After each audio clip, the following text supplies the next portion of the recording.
Okay, I think we are good. So we are Yay. back for the first time in like probably a month. Um, I moved places No, recently. it's been 2 weeks only because we have been you have already been in your studio apartment. Yeah, that was over a month ago. No, I really? moved here mid-September.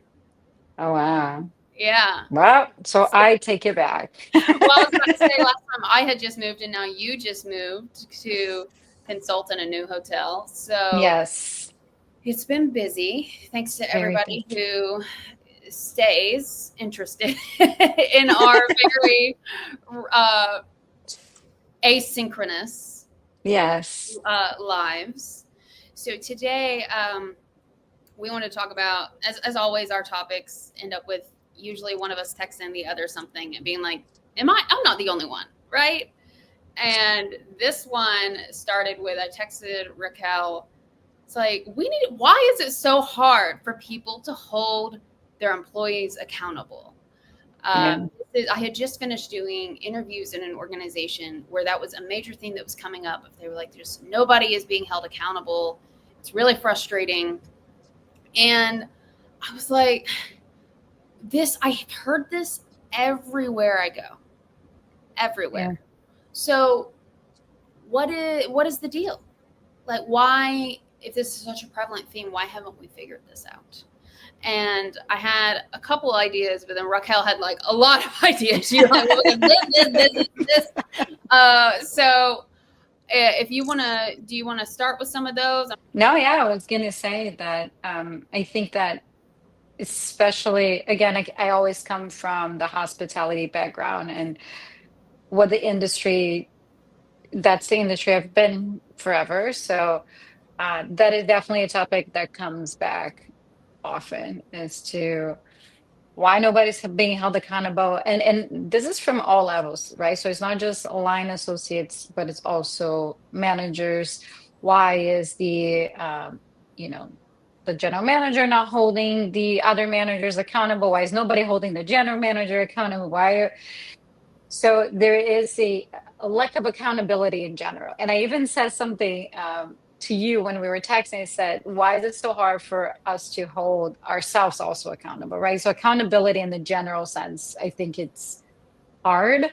Um, and I think that the transitions that we've been going through, in culture and society of um, before everything was a lot more, I would say a lot easier to do. Like as you said, like you just go ahead and fire people. There was not like a conversation before that, right? And Yeah, nowadays everybody's just afraid to say anything to anybody. So I think that that's one of the problems, right? People are just afraid to say anything. But I've seen these problems of accountability even before. And I do believe that this comes from a hospitality specific. Um, I can say this. I heard this from a supervisor once. He was telling me, like, Raquel, we don't do a lot of these things. We don't like to argue with guests. We don't like to argue with other associates because we are people pleasers. People that get into service industry that have like a hospitality background, they are in a people pleaser. You get in this job, like in this environment, because you want to make people happy. You don't want to make people upset. And the moment you start holding people accountable, there will be some type of argument in there, right? A lot of times people be combative and they don't know how to communicate when that combativeness, right, comes around. right. To deal with That's one. conflict. Correct. Yeah. So how do you, that was the word I was looking for, conflict. That's one. The other one too is when I hold you accountable, I need to make sure I'm holding myself accountable. So if I'm going to tell you that you cannot be late for work, I can't be late for work. So I can't hold people accountable on things that I know I'm missing. I am told over and over again, I have been told this for many years, like you're too serious, you need to relax a little. But I have come to a point in my career where I realize that if I don't hold myself accountable consistently, I don't have basis to hold other people to it. Because once you become a leader, every everybody's looking for you to to know what the standards are at. You set the standards of everything. Again, if you come in late, if you come in hungover, if you come in with your clothes all messed up, if you are not, if you don't give people feedback, if you're not performing at the level that you expect your team to perform, they're not going to buy it. And that whole idea that before it was the whole do what you are told, not what I do. Nowadays is the opposite, and people are looking you for examples. And a lot of people don't want to hold themselves accountable, right? It's like, well, I just want you. You should be here on time, but then you're like, well, but you're never on time. Wow, but and which is true. If I leaders like I work 10, 12 hours a day. Hourly associates worked at 8. So how do you compensate that? So like for example, for me, it's hard for me to be there at the crack of dawn. So I don't set myself a failure saying that I'm going to be there at 7 a.m. You Mm-hmm. know what I'm saying? Like, so you kind of have to juggle that. So then I can't hold people accountable.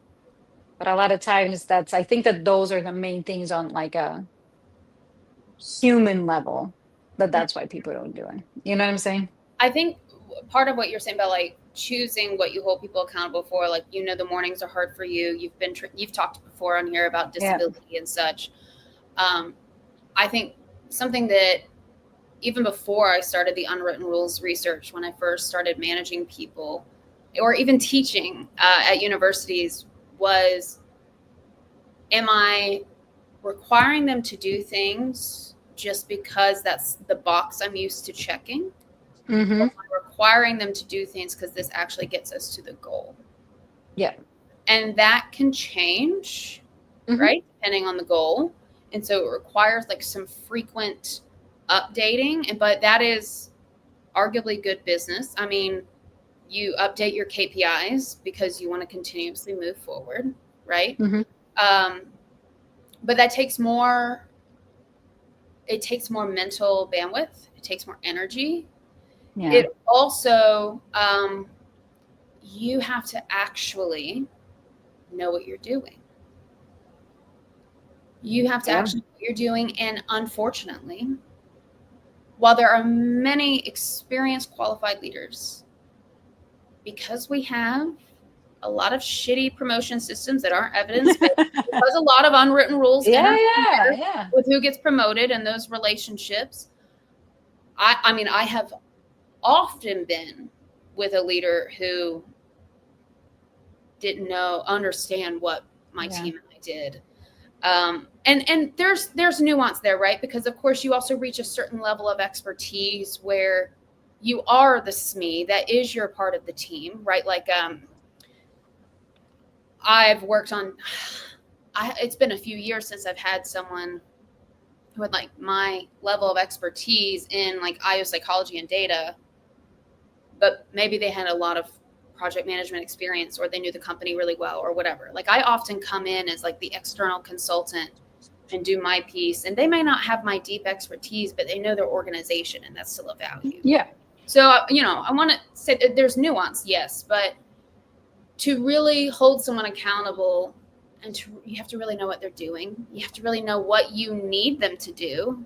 Correct. You have to be able to Yes. coach them through that process. And if you Yes. can't, you have to know where to direct them to get coached through that process. Yes. And that's the other thing that people don't want to spend their time. And I think it's not they don't want to because they don't care. They don't want to because they don't want to. Spend the time to coach people. Because a lot of times I had leaders that would be like people above me, they'll be, well, my favorite is they should have known. What do you mean they should have known? Have we trained them? Did they sign a paper that where they told us before?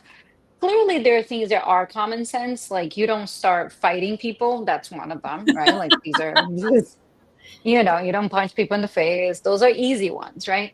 Mm-hmm. But there's a lot of things that I'm like, always like, and this was one of the places that I had to leave because the upper manager was so terrible that, you know, but that was their philosophy of, well, they should have known you need to write them up. I was like, where was the training? Was this person properly trained? right? But nobody wants to go through the process And of a doing lot all of that. companies in the past year have dialed back on onboarding and training. They want to Which hire is people ready to go. And even if you hire someone who has like deep subject matter expertise, you still yeah, have to onboard them to how you do business. The exactly. systems you use, the reporting structure, the hierarchy, the Yep. client, the history, what's been Everything. what has been attempted, what hasn't, why. Yeah. Um, it just reminds me of all. I know I've said this before, but I'm going to say it again. You say The it. hard parts of work are so often what are considered lower class, female, non-white work. All of those things in different levels of the human part, Yeah. the history, the managing people's emotions. A lot of we talked in our last episode on soft skills that like we have a lot of maybe younger generations now who maybe spew everything out online without even Yeah. their real name or photo, and maybe there's no emotional regulation. And then we have these much older generations who were never taught soft skills. And we posted clips of the last episode, and Dr. Buckley, who did an episode with us a few months ago, Yeah. literally has a client who their boss used to throw the phone, like back when people had like Yes. phones, like that was something that they grew up with. When they got upset, like how unhinged is that? You know what I mean? So it's like Yeah. a mix of And those like, things. how serious is that truly, right? Like, were you like Like operating on a brain and you lost your patience, so if you I throw was the in an phone? office and a grown adult threw their phone, one, I'd be like, that's an expensive iPhone. What is wrong with you? Hope you had an auto. And then two, I would probably laugh because Yes. it's so ridiculous. Yes. As long as I wasn't like feared for my safety, which I might be, depending on the situation, that Yeah. um, there's this, so it's like this gap of what has not been seen as rewardable monetary value labor, and I think that just Yeah. gets cut as there's this focus on maxing out profits. We're Yeah. trying to recover from COVID.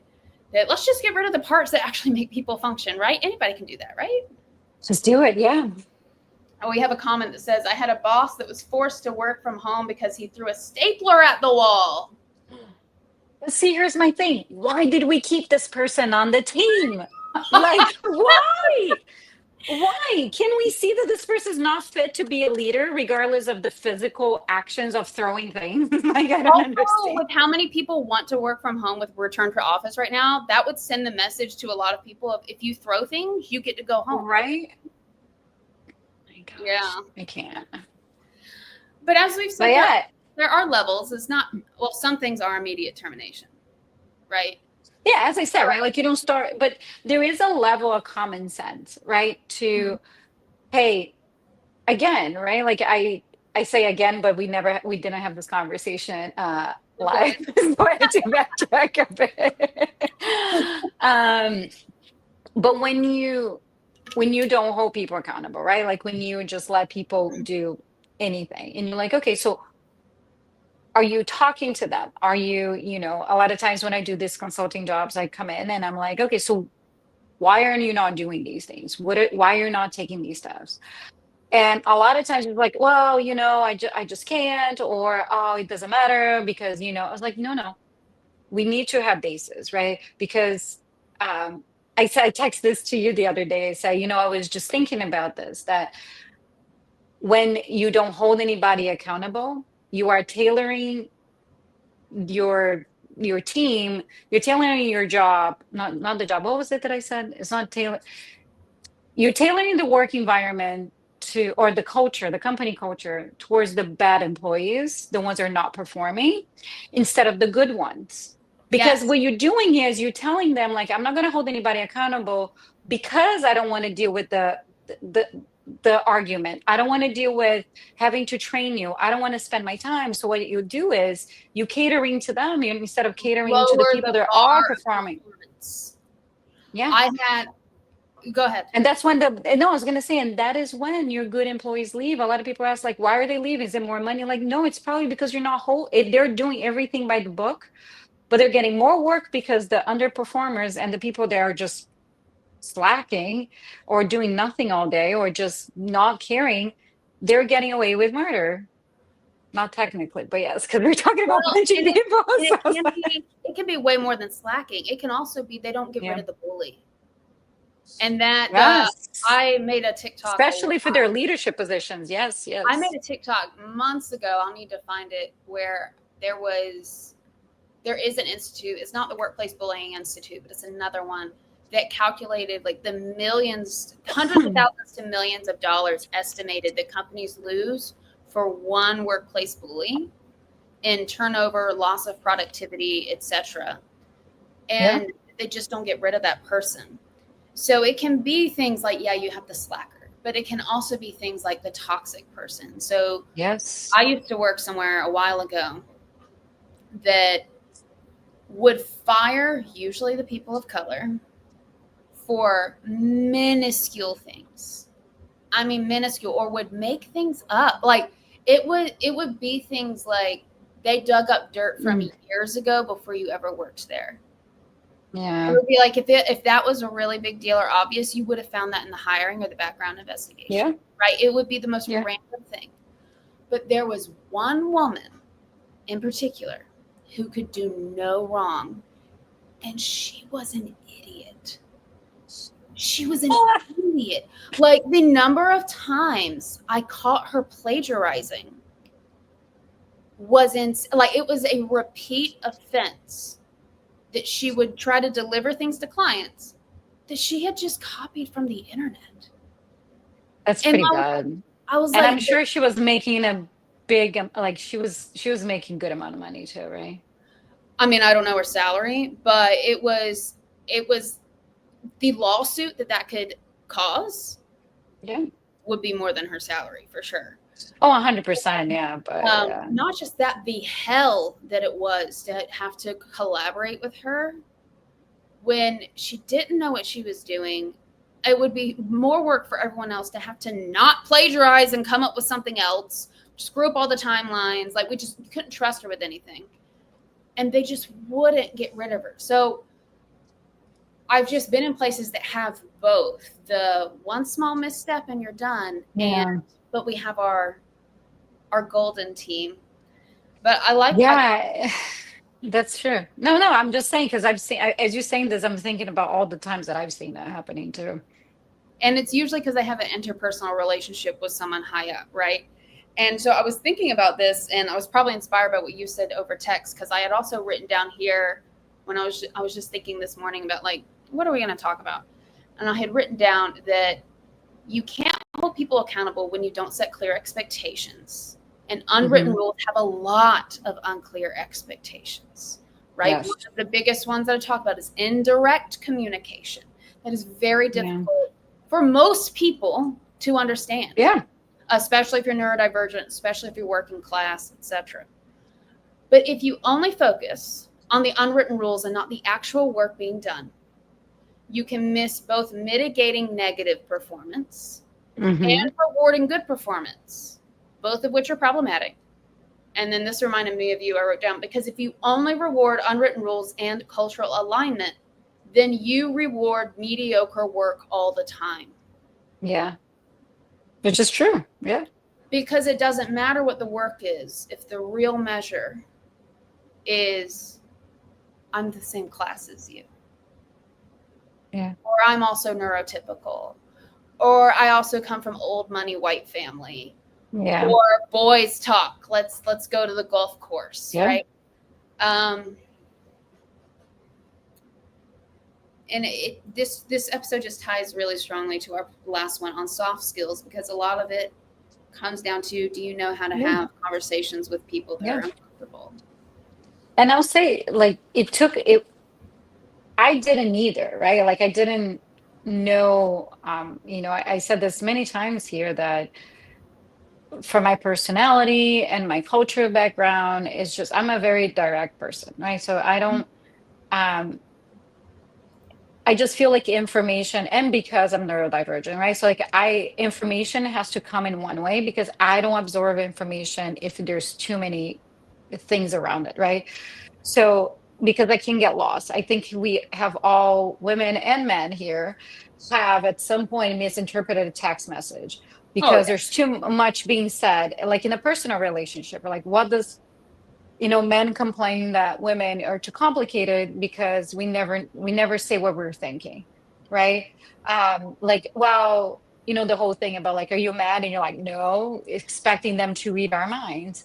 yeah, And very early on, I understood, because I had few examples in my personal circle of that didn't help. That if I remember, I would ask, I don't want to throw anybody in his name or relationship or anything, but I had a lot of times people will come to me like, and say, I don't understand why this other person doesn't understand me. I was like, well, you never say you don't like that. So how are they going to know? Well, they should know. This should know.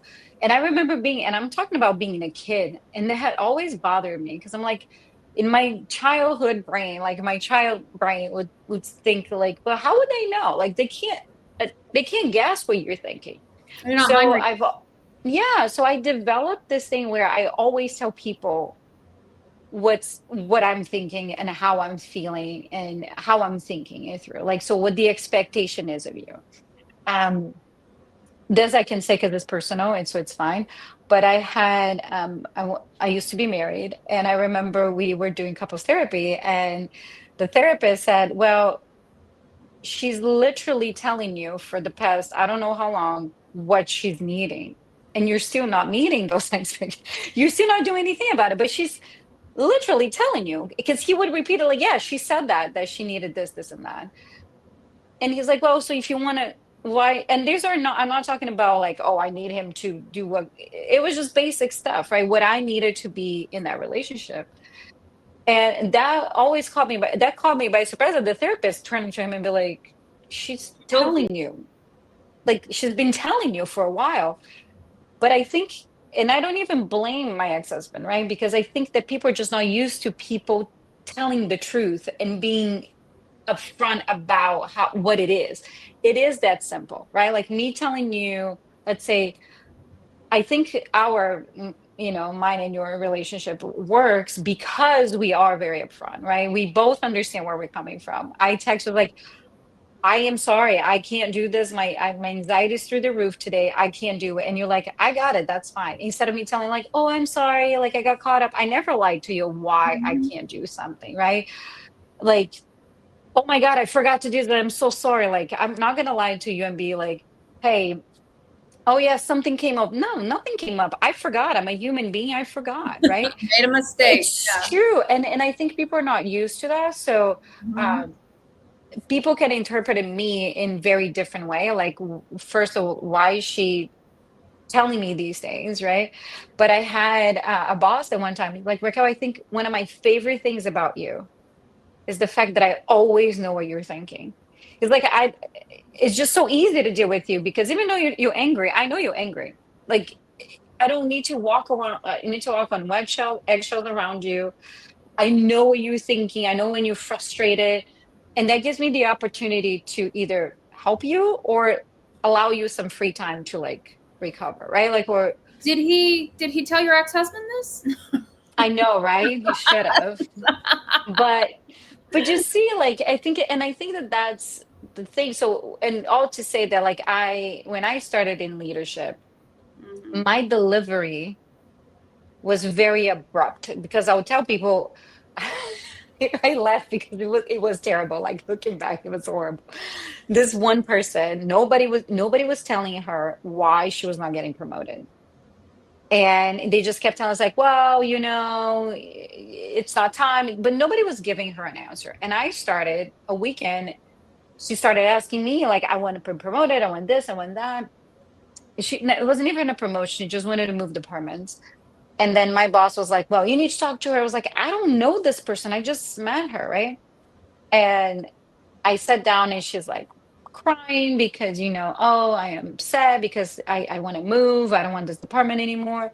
And I said, well, to be honest with you, nobody in that department likes you. So, like, they don't want you to move there because that was the truth. That was the truth. That department had made it a point to tell my boss at the time that they did not want her there. And instead of telling her like, hey, you need to build relationships with them, because that's what I was like, well, you need to Offended improve your someone relationship. or something. Yeah, Yeah. to heal the And it's not relationship. like, yeah. And then after I said that, and I was like, they don't like you there, right? And you need to, and I said, like, you need to show to them that you can do the job and they can trust you. But Hmm. it's not going to happen overnight. It's going to take a couple months. And then she started crying even more because I said that. And then she went to HR because I said that.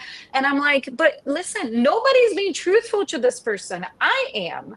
But Hmm. again, it's the unwritten rule that you're not truthful to people, right? But then why am I so effective at what I do? Well, and You know? what's screwed up is that you had the HR talk for telling her what everyone else was saying behind her back and wouldn't tell her, and Correct. it was impeding her career trajectory.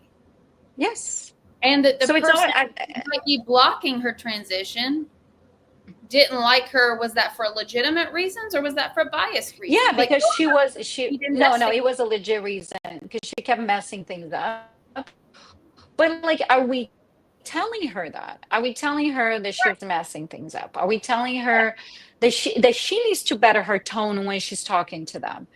Right? Like no, nobody told her that. Yeah, it's a So disservice. It's it's a just disservice. And yet it this just goes back so closely to what we talked about last time with soft skills of there's not telling anybody anything. There's not being direct. And then there's not able to take any criticism at all. And that, I mean, yes. I'll be completely transparent. Like, I can be a defensive person. That is something Yeah, I am too. that is something I have to work on. Like, Yeah. I think it's part of the Catholic guilt, I'll be honest, of like, well, Oh, you're Catholic same. too, so maybe it's part of the like Catholics are Yeah. like the only Christians who like Jesus saving you isn't enough. You Oh have to yeah. also be You're at fault for your perfect. whole life, for everything. Right. Right. And I'm not Yeah. even knocking on Catholicism here, but like that is something I've had to be very aware of and like work on still. Everything is your fault. Absolutely. Everything is your fault and it's going to be Everything. remembered forever. Yeah. And that's just something that I have to be really aware of. And that when I hear feedback, that the focus is on accountability and not on shame. And I Correct. see those ideas conflated a lot. Catholicism's notorious for its shame, right? But Yeah. accountability is you can do better. Accountability has hope. Yeah. And Accountability, accountability means that you care. yes, Yes. accountability is this behavior harmed me. I want you to Yeah. do better. Shame is you're bad. And no matter what you Yeah. do, I will hold this against you forever. Yeah. And And in you a can world never improve, by the way, if that's the can never case. improve. You are just inherent. You Yeah. are dust, and unto dust you shall return. If that triggers anything Yes. for you, that's a And Catholic. to me, it was that we had to stand in charge and say, it's my, like in Portuguese, it's my fault, it's my fault, it's my maximum fault, Mea like it's culpa, my mea culpa, ultimate mea fault. culpa. Yep. Mm-hmm. What the heck? Mm-hmm. Right, like it's ingrained, right? And then you have to like separate that. And I guess the other Catholic route could be like, okay, but like Jesus still loves you, right? Like, and I'm not religious, but No, but the whole thing about, yeah, God is a loving God, and you're like, but you have to but we fear him at the we same time. It's only like, so but we only internalize the shame, right? Instead of yes. the yeah. Yeah. And I think that when you were in Brazil and I was talking to Mariana, she was talking about how some leaders are afraid to give any feedback at all because Yeah. some people weaponize psychological safety to be where anything I don't like is not psychologically safe. And that Okay. threw me for a loop because psychological safety is when you can disagree with someone and it's okay. When you Yes. can bring a new idea and it's okay. And so if we make this bubble of if I don't like it, I'm not psychologically safe, like that, you can call it psychological safety, but then we're doing what bad companies do when we just Yeah. put some new lingo on a bad situation. What you're really doing is you're not comfortable with things not being about you then. You're not Yes. comfortable with feedback. Yes. And something else I was thinking earlier today, and I don't know if this is related. You know how we just keep going. Yeah. Is I see a lot online, and I think people fear this in person too, of people criticize about, like, people, there's not being inclusive, there's not having an inclusive culture, and then there's expecting it to be an all about you culture. And like the Mm-hmm. example I'm thinking of is online, yes, because so much of work is still virtual, at least for me. That it Yeah. um I was thinking about this because I saw someone, I think it was Mel Hamlet, who, she does a lot of the like gender stuff. She's awesome. She Oh, made people comment all the time, I like your stuff, but could you soften your voice? And a lot of women creators get that, right? um, and she started, and then a lot of women were talking about it, and I get that too all the time, of like, could you not gesture your hands so much, or could you do whatever, or could you just all of these things, or people don't even yeah. say could you, they just say do this, do this, do Yeah. this. And it reminds me of things you've talked about in person in the service industry as well.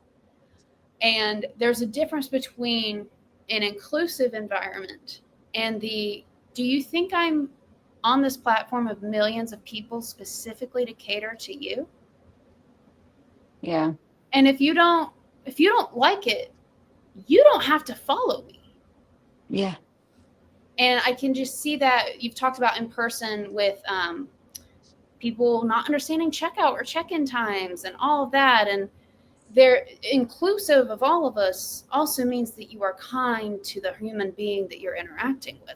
And Yeah. kind, not nice, right? As we've established. Correct. Sorry, I'm typing because I am forgetting the things I want to talk about. So that's why I'm like turning No, it you're down. So doing I'm what I not do. I'm not So texting on my phone. I'm just like yeah, so that's just what I see of, I think when there's a fear, even with good, many leaders have not done the work to understand very real things that are HR problems, that are life problems. Like hmm the civil rights movement was 60 years ago. If you don't understand how what you're saying is racist, you need to do some homework, right? Like it's been Again, 60 hold yourself years, accountable. Yes. right? And not but, and there will always be things continued to learn. Yes. And I think there's this fear of, there's so much what about me ism, that Yeah. there's the, I just don't want to tell anybody, and they shut down. So I'll shut up. No, no, no, no. What are your It's, thoughts? you said one thing I was going to say and I didn't write it down. I forgot. So I'm writing it down everything now. The one thing you said about kind of nice that I do want to point out, because I had to say this the other day. Um, I come to understanding, right? Like, and that's how I try to live my life, is that I cannot expect the world to be kinder if I am not being kind myself, right? Mm-hmm. Same thing about accountability. I cannot hold anyone, and by anyone, I mean anyone, to be kinder and understanding of myself if I am not doing that myself. If I, whenever you, oh, that's what it was. Hold on, let me write Well, it. About being defensive. Okay. Okay, perfect. I got it. Because I was gonna forget again. But because a lot of times there is this whole thing, well, they need to understand me. They need to do this. But then in turn, you don't try to understand other people. Right. And this is, and I fully understand that I'm entering a very, very sensitive topic. So I just want to disclaim that there is a lot of gray area. I'm just giving one opinion about this. But let's just say, again, I know this is delicate territory. I am highly aware. But let's just say, let's talk about pronouns, right? So you tell me that you want me to, that you want other people to address you by your pronouns, right? So me, like, let's just say me. It's like, hey, I want you to call me by, whatever. And you don't. And then I get mad at you for not doing that to me. You see, I cannot be mad at you for you being mad at me, because that's not reciprocal. That's not being kind to them.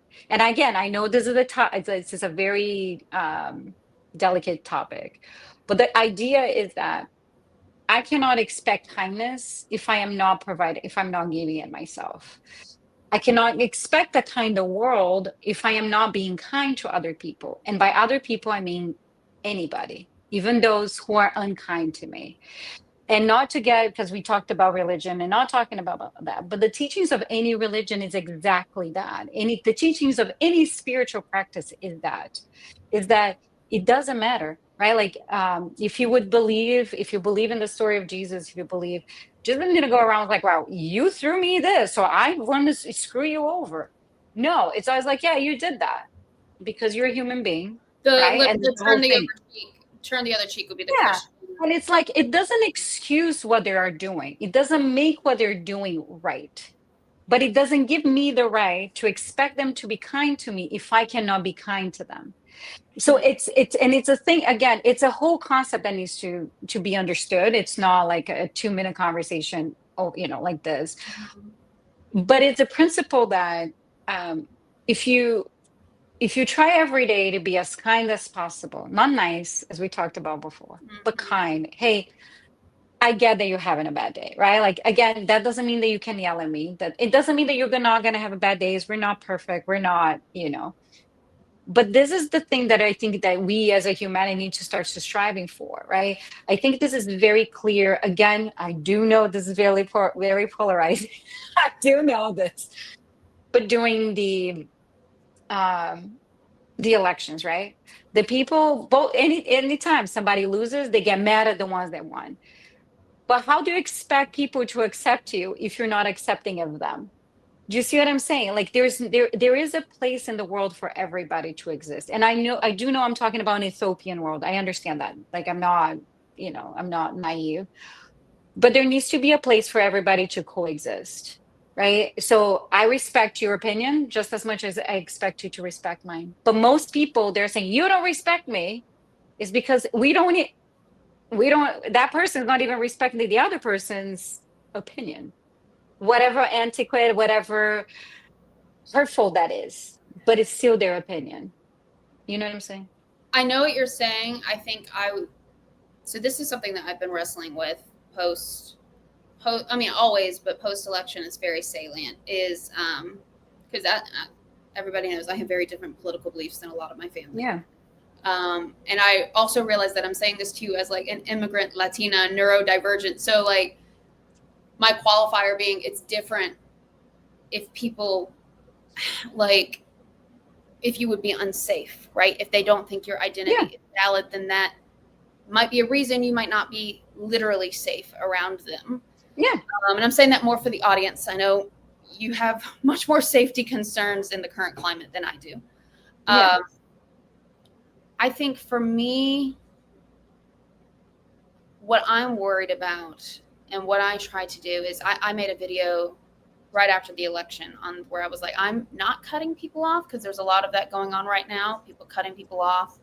That happened also a few years ago, right? That whole Right, but thing happened. I've just online more now that I see it more because I Yeah. was late to TikTok and everything. Is I totally understand if you are not safe, and I even said that in the video. I'm like, I can say this as like a cishet white woman who like Yeah. no.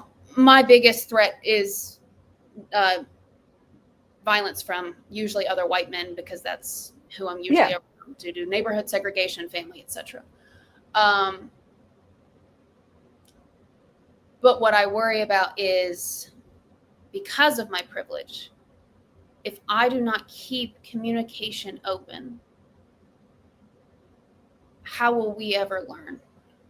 And I But that's realize that the point. it's Yeah. after so long, it feels Yeah. disheartening.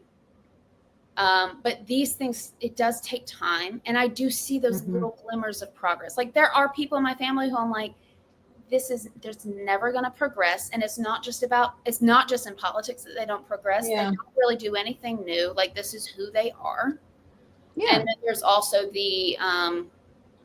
just those glimmers and like those discussions that happen. And even if you talk to someone and you completely disagree with everything they're saying, you at least know what they think and how they approach it. because I Yeah. can't tell you how many times I hear people talk about topics that I'm like, yeah, that's not how that wouldn't have reached me. Yeah. Right? Like if you're talking about, I'm trying not to bring up the worst. I'm Yeah. trying to think I'm of the trying to most keep as right neutral as possible. thing. Yeah. But like I'll just say it because I mean, because we've already said we were both raised Catholic. Like how a lot of traditional Democrats try to approach the abortion issue about a women's rights issue isn't going to meet most Catholic women there, because that's not Yeah. how you grow up thinking about it. Like Correct. you're Yeah. not taught to believe in women's rights in extreme Yeah. situations. You are raised to be following God's orders first. So if you don't Correct. address it via that way, you're not going to make progress. And so that's just what Yeah. I worry about with the cutoff and the lack of dialogue, whether it's at work, 100%. politics, etc. Is, and being the caveat of course, if you're in an unsafe situation and somebody is going to harm you, Yes. then that's a different situation. Yeah. But like I, even having this conversation right here, you can see we're both leaning on those soft skills tools of like yeah. taking notes so you don't forget, so you don't interrupt, and saying, I hear you. I also think about this, right? Yeah. Um, and like, I don't want to be preachy at you because I realize you have these identities that are actually higher risk than mine, right? Like, Yeah. those are things that we both had to learn. Yeah. And yeah. And yeah, it's, I think that we, I think we, again, I feel like the world has space for everybody, right? Like for people who believe in this, people who believe in that. um, is just that idea that humans have, that I have to convince you that you have to think like me, otherwise you're wrong. For every side, for each side. And we need to take our responsibility of that too. Who is to say the way that I think is the correct way, right? Who is to define? I used to say this. I was a very strange kid, if you guys have not noticed that yet. But I was a strange kid. I would ask philosophical existential questions like from a very young age. And just as I say this, Anna just disappeared from my screen. So Oh, I can still and she see just you. got Philosophical. Am I here or am I that has not? never happened. Um, but I used to say like who decided that these are the things that we need to think about? Or who decided that these are the right things? And I'm talking about in a very, very deep conceptual level, right? I'm not talking about who decided what we're going to learn, because I've also about this. I remember being in school, like who decided that these are the things that we need to learn in school at this grade, at this age? And I'm Girl, not that's talking about the now, unwritten rules research. I was like, who came up with this shit? It seems but I'm dumb. not even saying like the material in itself, but who decided, right? And we know that nowadays we do understand that, the school system, the way it's created today, was created by, when Henry Ford, like we understand that, like it was supposed to Develop be the workers. industrial, we get that. But even before that, so I try to keep coming back to like, but who decided this? And regardless of their motive behind it, Mm-hmm. who decided, and why do we keep doing, and we're not questioning as to why we keep doing these things. So I always try to see things from different perspectives at all time. When I years ago, my therapist asked me to ask people that knew me from a young age, to ask what are the great qualities that they remember of you as like as a child, like growing up, right, teen That's an and intense everything. assignment. Yeah, but it was good. But like things that would make, like things that they would appreciate about me, right? Mm-hmm. And I had this one guy. He said something. He's like, Raquel, I think my favorite thing about you, it was that you never had like a clique. You were so diplomatic with everybody. You were always friendly with everybody. You always like there for everybody. It didn't matter who they were. And I'm like, and I never saw that as being something that people want to notice. It was just what I never, and to that point, understood that that's what I was doing. Every time I interview for a job, people would ask, like, so what is one of the, it was like, I am really good at bringing people together and being as one unit, people seeing each other's side, people seeing from everybody else's point of view, which is not, this is a very unique skill that I have, that I was just born with that, I guess. It's not Maybelline, I was really born with. It's funny because I have had the same feedback and that and and I think and you know that I think that that's one of the things that we appreciate again, and why we can be so honest with each other, of like, because I see, I don't need to, and it's not even better being empathetic. It's truly, because a lot of times I don't feel you, I don't understand your pain, and I never will, but I do want to see it from your perspective. I try to, even when I have, let's say, I have conflict at work and this person is talking about this person, I always be like, hey, but think from their perspective. What they're saying, what they're seeing and saying is all of this. They don't know all the things that you're going through, and vice versa. So how, and then they're like, oh yeah, I guess that makes sense. And it softens it up enough that they can actually meet somewhere. And I think that that's one of the works that, now that moving into the new year, that's where my speeches are going to be, start being more about like this whole, like bringing people together to like being like a kind leadership, right? Being more of a, instead of like an assertive leadership, and more, not even the authentic leadership, but like kindness, like being, hey, let's see each other's perspective, because I think almost like that that's what we're dignifying. gonna need. I'm sorry. It's dignifying. Yeah, because then you see each other's point of view, and you understand it, right? And when you understand the other person, it makes your life, you can now meet somewhere, right? You might not agree, as I said, you might not agree with them, Hmm. but you understand them. And the human nature is always to trying to understand things. So Well, that is, I always try to think of like tips for what we talk about, and one of the ones yeah, that I was going to say is, before you make your decision on the consequence of an employee's behavior, figure out why they did what they did. Ask them. Because yeah, the human nature, as you've already said, we want to know why. So we prescribe things.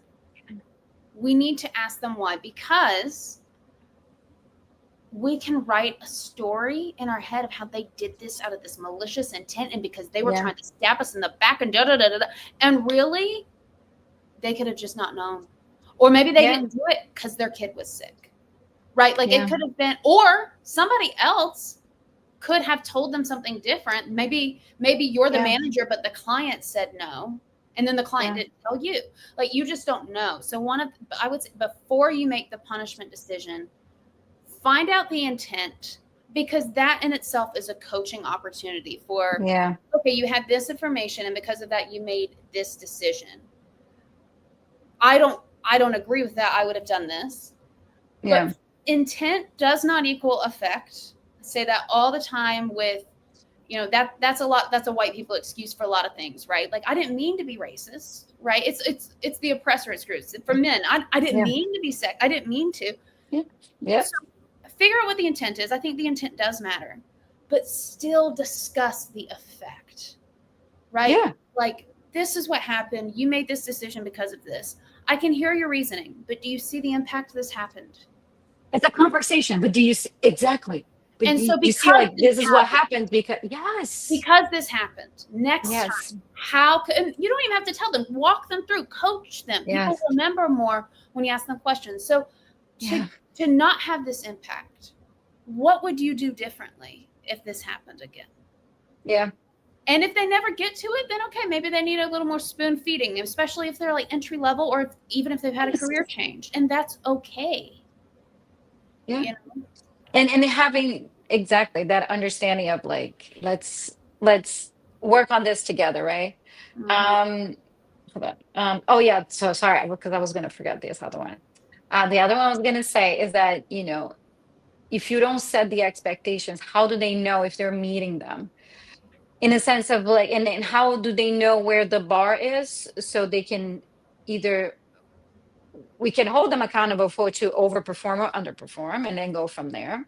But if Mhm. nobody tells them that there is no bar, you can do whatever you want, I don't even care about, like, if I'm not holding you accountable, how can I say that you're doing a good job, bad job, because you don't even know what that is. And you Yes. might think that, and that's the problem, because a lot of times the people who are not doing a lot, they think they're doing a lot because nobody told them what the expectation was, and they think that doing a lot is just doing the very bare minimum. And then So you don't really care about, like, the moment. I actually said this so many times in my career. When I first started a job, I said, you are going to get very annoyed with me, and that's okay, because I am going to correct you every single thing. I'm good. If you tell me that you want to grow, get ready, because I'm going to get you there. But this is going to, it's going to be annoying, because you're going to be like, oh my God, here she comes again. It's fine. You told me you want to grow. I'll make sure you get there. I'm not going to be lenient. I'm not going to be, no, you say you want to grow. You shouldn't sell it. You should not have said it like that. You should not. This is the action of somebody that does not want to grow. I had this conversation a couple of days ago with one of the housekeepers, and I said, you know, you would be amazing as a supervisor. I can see that in you, but you cannot manage to get here on time. And every time I talk to you, you turn and you have to rebuttal what I say. You have to always be like, wow, but if you, those are the two things you need to work on: being on time, because otherwise, and I told exactly that, because if you're not, and I promote you, what kind of example am I setting? Offensive Number one. doesn't end. Yeah. And number two, how are you going to hold your team accountable if you're not getting here on time? Those are the things. And stop. Like, if I tell you to do something, just do it. Just Defensiveness. do it. Yeah. Yeah, I had somebody that I can't remember exactly what property, but like probably all of them. They were like, because in the beginning, like, I think, yeah, it was like a few properties ago, and I had like I had some foreign students, and they will always get very defensive, like, no, but I did this. And then one point, one of them that had been working with me for, I was like, just say yes. Just say yes and move on. And I tell them, like, you're not going to win an argument with me, because what I'm telling you, it's independent of what happened, right? Like, all I'm telling you is, moving forward, please do this. I don't care about what happened right now.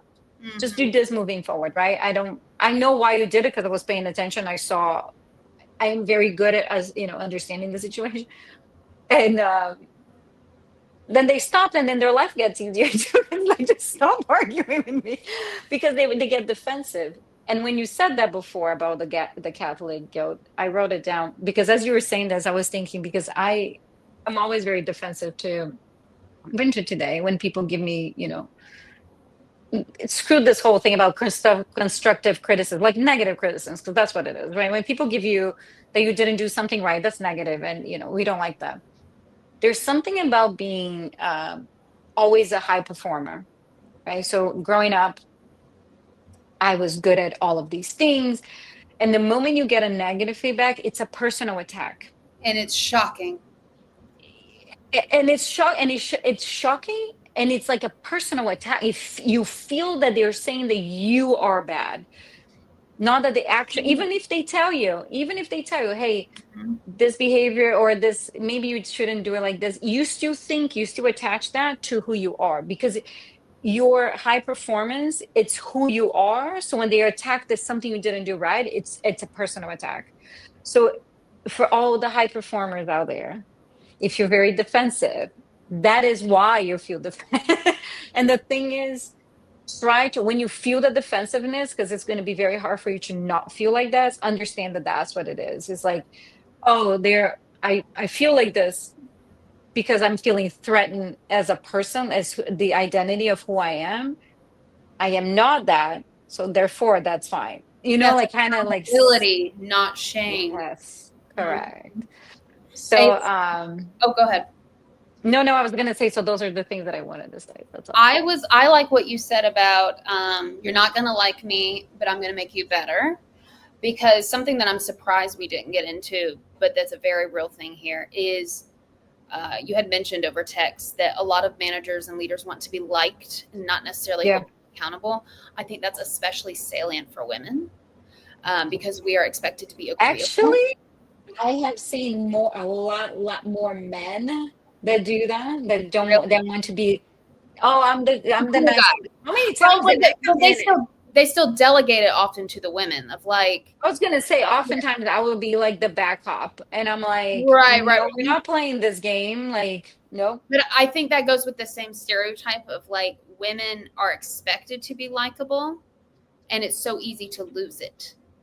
And Yeah, so we're willing to throw us under the bus, But anything we bring up, especially if you're a woman of color, is she's aggressive, she's aggressive, she's a bitch, like all of those things. And so I don't want to, I want to acknowledge that.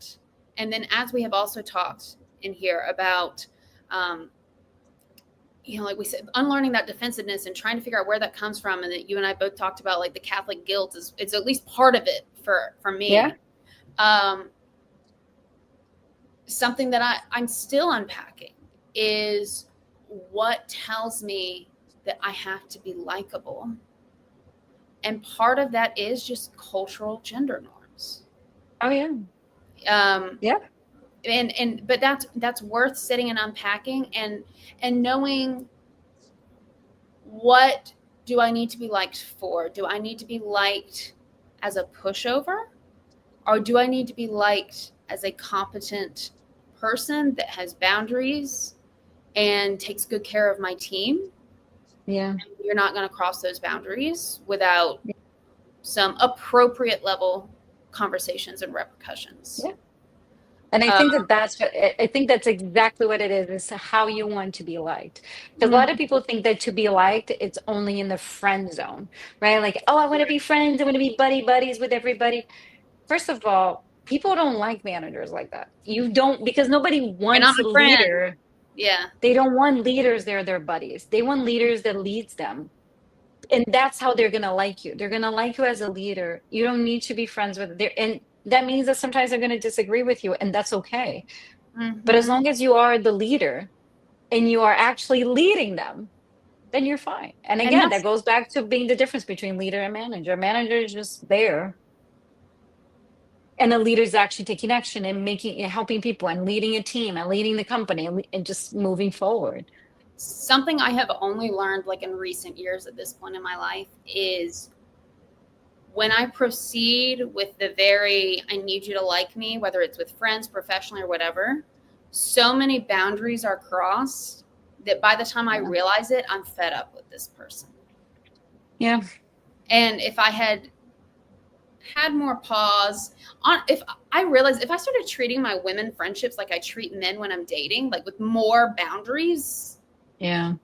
like I would have had healthier friendships earlier in my life. Yeah. Because we learn those with like the opposite sex, right? Especially as girls. Because I mean, as soon as we're little girls, it's don't talk to strangers, especially if they're a guy, right? And then it's different. And I think we have to learn that at work as well. Of you will likely have a healthier, longer lasting, more likable, respectful relationship with someone if you have boundaries along Yeah. the way. 100%. I know we're at 8, so I'll just leave That's okay. this unless you have something you want to add. Yeah, I love earlier how you were giving the example of your ex and how the therapist pointed out, I know. she's been telling you this, she's been telling you this, she's been telling you this. I wrote a blog a couple months ago on what do your ex and your boss have in common. And it was bringing up issues and ignoring them until you're ready to leave. Because that is a phenomenon, is that women do tell their male partners over and over and over again what they expect. And men ignore it until they walk out the door. I don't know And then what it's, I'll do anything. happened. And it's, why did I have to leave for you to care? And that was its own thing. But I think with this, what we're talking about, we make fun of women for I can't read your mind. And yet most organizations have leaders who expect you to read your mind. And most organizations are led by men. Exactly. Exactly. So How if you I'm don't just tell pointing out me? that, Yes. haha. And maybe hold Like, yourself to the same standards that you mock other people for. yeah. But and I know you said like we didn't talk about it, but it comes back to that. Men just and not just men, but people in general, they just don't want to have those tough conversations. Because the moment they have them, I think it does go back to holding themselves accountable. They don't want to do that, right? So it's very interesting because I had kind of I think at some point in my life I took accountability to like an extreme where um I avoid certain situations uh where I know that, I'm trying to think of a good example to give that's not gonna throw anybody or any company under the bus. But let's just, so one time, I think I said this at one point. One time I was in the holiday party very early in my career, and I saw the general manager leave with a secretary. Um, he was a lot older than she was, and he was married, right? Oh, this is And very the wife was in the party with us, and they just sneaked out. Not many people saw it. I saw it. I used to love him as a manager, but after that, I could no longer respect him. So because of that, even because that was a behavior that even though it was not at work, it was at work because this was a holiday party. But even if I saw him outside of work and I understood that and I saw that, those are things that you take in life. And as I said, I don't believe in work and life as separate, is an integration of both. You're not two different people in two different worlds. So what I see you doing outside, it's probably you're doing inside in a in a different capacity. I had another situation where I went out for drinks back when I used to drink. I went out for drinks with also a boss and some other colleagues. And coming back home, we shared a cab, we shared a Uber, me and my boss, and he was so nasty to the driver because he um, was drunk and he was just nasty and he's like, "You don't understand," like screaming at that man. And I was just like, I also could never respect him after that because I saw how he really truly behaves people when the whole facade is not there. So I started to avoid going to holiday parties. I started avoiding going to events where I knew people might loosen up too much because then I lose respect for them and then I can't work with them again. So until it got to a point that it starts hindering my career because people are like, well, you have to go to these parties. Like, I will go. I'll stay 10 minutes and I leave. And they're like, why don't you drink? Why don't you? Because it's like, I don't want them to drink. So I don't do it. You know what I'm saying? Like, and not because I expect them to mirror my behavior, but I'm saying like this is a work environment. I don't, first of all, I personally don't think alcohol should ever be involved in work environments, even if it's a holiday party, because we don't know if anybody's a recovering alcoholic. And now we just open a whole new door for these people that we're offering them. So I think workplace should be a neutral place. But that's a conversation for a whole different topic, a conversation for a whole different day. But so I took that to a stream where a lot of people like now I was thinking was like I need to find like a hobby or something fun to do because I became so obsessed with making sure that I cover all my bases of being professional and being, you know, being held in regard. Like if I hang out with somebody, I don't drink and all that. And I gave up drinking years ago. And that I kind of like I think it not that to an extreme, but like it became part of my personality, which makes it easier though, right? Because I know that those it's never gonna it's so blended that like you don't know where the professional and the personal exited, but they're so intertwined and and but they're in a basis that I enjoy it. You know what I'm saying? Like so I like who I am. I mean, you saw me, you know, we went out and I'm at the parks and I'm having fun, but I'm still very respectful and I'm still very okay, we can do this, we should do that, we need to do this.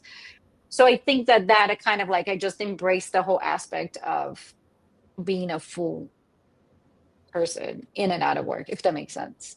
And if I I just think didn't that's also just the value of meaningful work is not because you should get all your meaning from work, but because it's like if I'm going to spend this much of my life having to work for a living, I want it to be in alignment with my values.